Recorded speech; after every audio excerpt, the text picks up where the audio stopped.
headset. Adjust the strap until it's tight against your skull. Press the power button. Wait for the logo. Now, look at the screen. You are seeing what we call pass-through. It looks like your room, right? You can see your hands. You can see your furniture. But it looks grainy. Low resolution. Like you are watching reality through a dusty window. Now, look at the corner of the room. Right there, by the lamp. Do you see that distortion? That shimmering patch of pixels where the light bends? The headset is trying to render something that isn't there. Or maybe it's trying to filter something out. Because when I turn on the depth map overlay, the sensors don't see empty space. They see a figure standing there. And it has been standing there for 3 days. My name is Chris. I am a beta tester for immersive software. Companies send me unreleased hardware, and I stress test it. I look for bugs. I look for frame rate drops. I break things so they can fix them. Last week, a package arrived. No return address. Just a plain cardboard box containing a headset I didn't recognize. It looked like a prototype. Heavier than the usual models. More cameras. The branding was filed off. I plugged it in. No setup wizard. No terms of service. It booted straight into mixed reality mode. The clarity was insane. Usually, pass-through video is laggy. This was real time. Zero latency. It felt like I wasn't wearing a screen at all. I decided to set up my play space. You know how it works.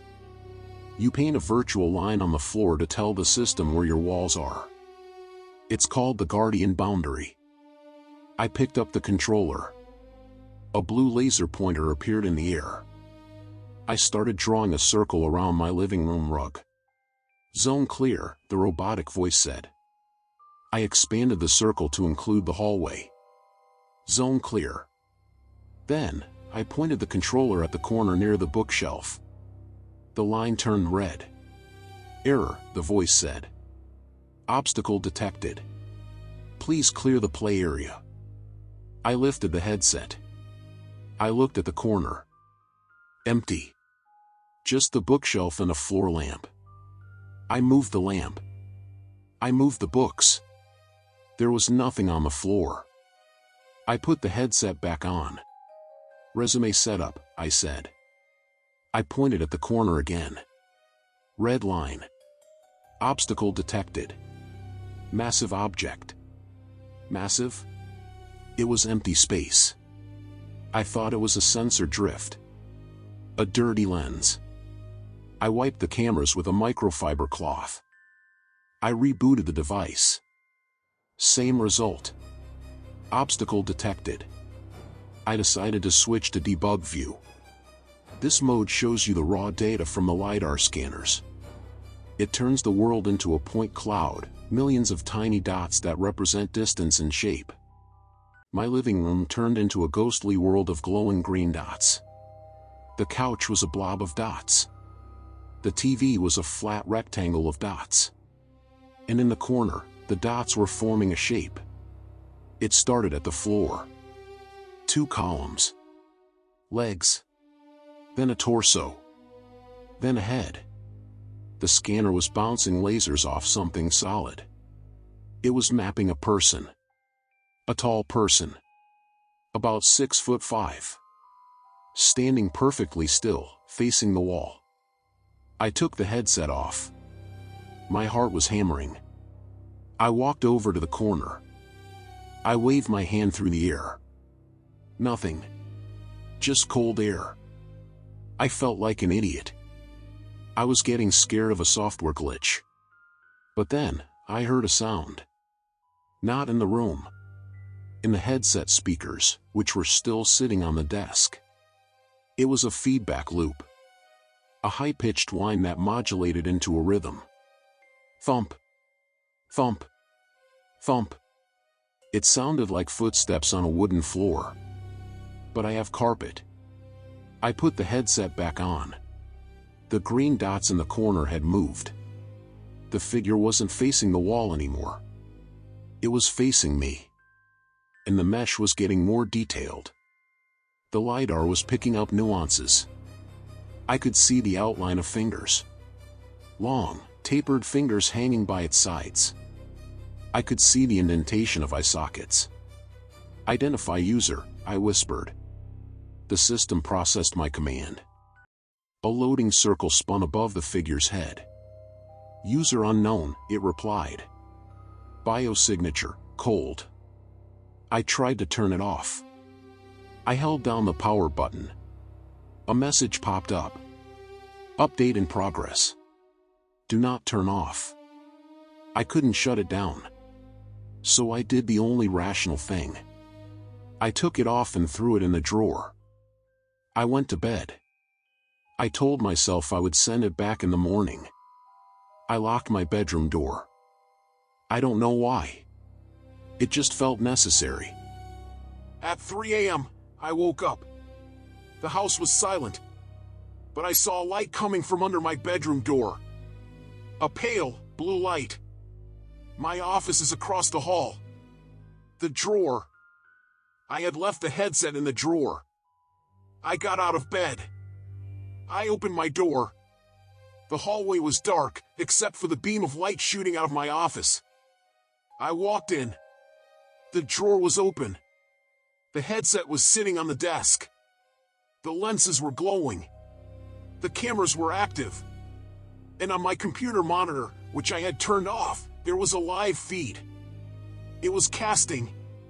The headset was casting its view to my PC. I looked at the monitor.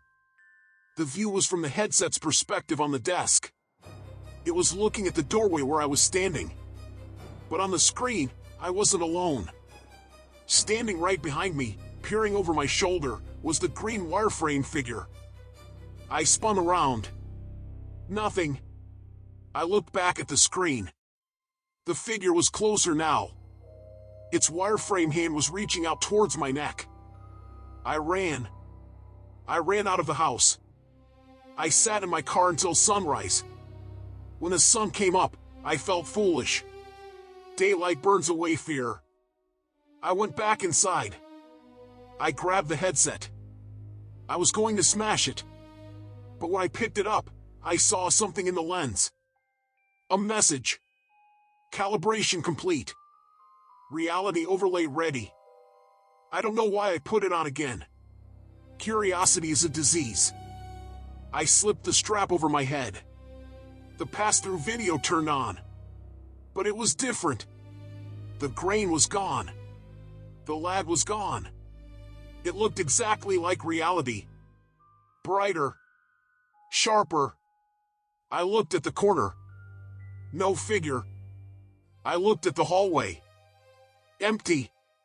System, I said. Where's the obstacle? The robotic voice answered instantly. Obstacle integration complete. What does that mean? The anomaly has been merged with the environment. I walked into the kitchen. My coffee mug was on the counter. I reached for it. My hand passed right through it. I stared at my hand. The mug was there visually, but physically, it wasn't. I tried to touch the fridge. My fingers sank into the metal like it was smoke. I panicked. I tried to rip the headset off. I grabbed the strap. I pulled. My hands passed through the plastic. I couldn't touch the headset. I clawed at my face. My fingers went through my skin. Through my skull. There was no tactile feedback. System. I screamed. Eject. Turn off. Input denied, the voice said. You are not the primary user anymore.